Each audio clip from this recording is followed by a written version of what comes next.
Hello everybody and welcome to Create with Jake. I'm Jake and today I'm going to be talking to you about artist's block. It's when they can't think of what they're going to be drawing. Now, there are a couple of ways of getting over this, but it's usually due to tiredness and sometimes depression. Now, I get this quite a lot, but I'm quite lucky as I've got kids, friends and family who ask me to draw things or give me inspiration. And the one problem I have is when I'm demotivated. And that's usually when I've been working non-stop and I'm quite tired.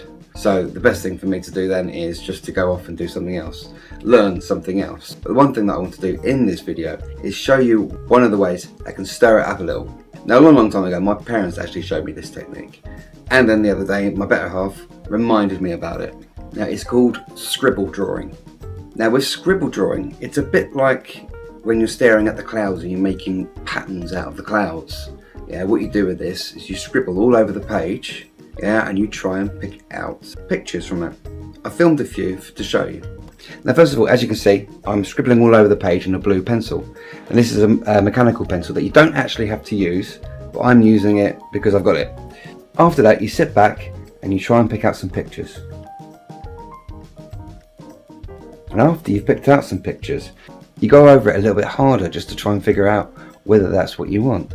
And then go over it in pen. Now, this is a good way of sketching things out. It's also a good way of coming up with different characters that you'd never come up with on your own.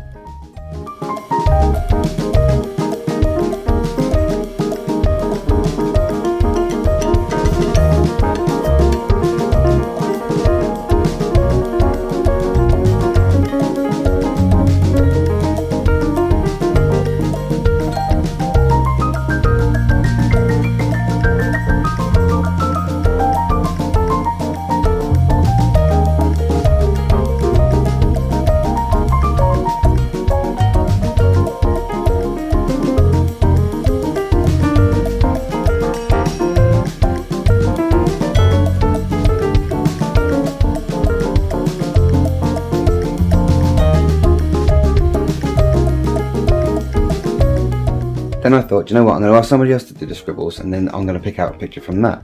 That way I won't know what they've done and then it will literally be like looking at the clouds. Now, when doing this, I had the same sort of feeling that I had when I solved my first Rubik's Cube.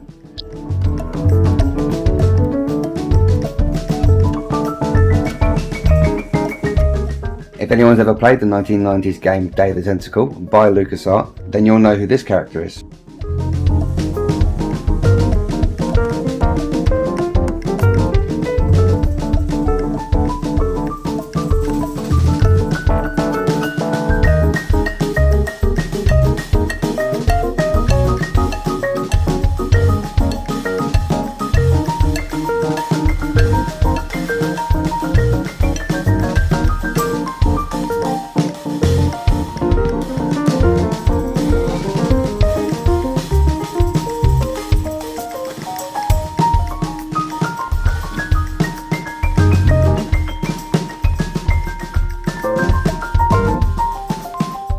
Then there's some characters that you'll find in the scribble that will remind you of characters that you used to know. How I came up with another version of Sid the Sloth, I will never know, but it was the first thing I saw.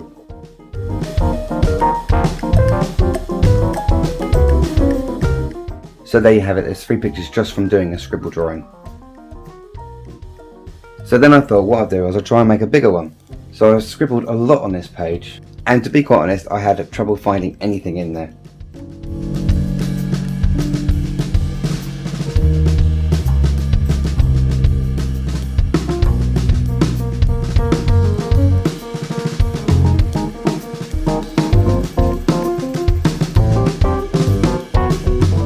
The only thing I saw was a character that looked like Squidward Tentacle from the SpongeBob cartoons, but then I could also see a gorilla and some swans, and I also saw Goofy. But I also saw SpongeBob in the bottom right hand corner. Then I thought this whole picture is literally telling me to draw SpongeBob. So I thought I'm going to stop there and do SpongeBob, which is a good thing because my daughter's been asking me for it for a while.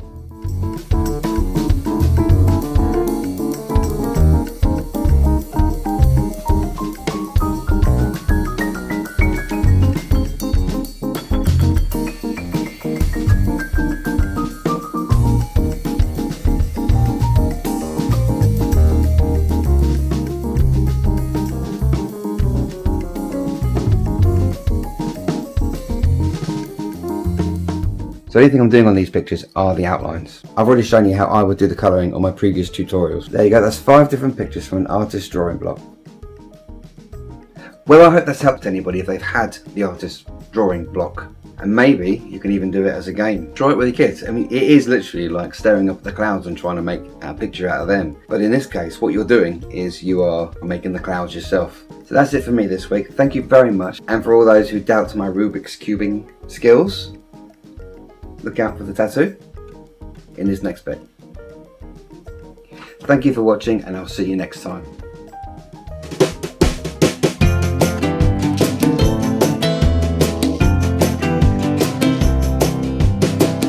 There is something we need. It's a leap of faith, a step away from the comfort zone and be a little brave. So take a look around you. How far can you see? How far do you think you can run standing on your knees? It's a beautiful world out there. Just don't pass on the dare. If you have the will and a moment to spare, it's a beautiful world out there. It's a beautiful world out there. It can be a bit frightening with something you don't know. You need a little enlightening. It'll make you grow. It's a beautiful world out there. Just don't pass on the dare. If you have the will and a moment to spare, it's a beautiful world out there. It's a beautiful world out there. Oh, it's a beautiful world out there. Just don't pass on the dare. If you have the will and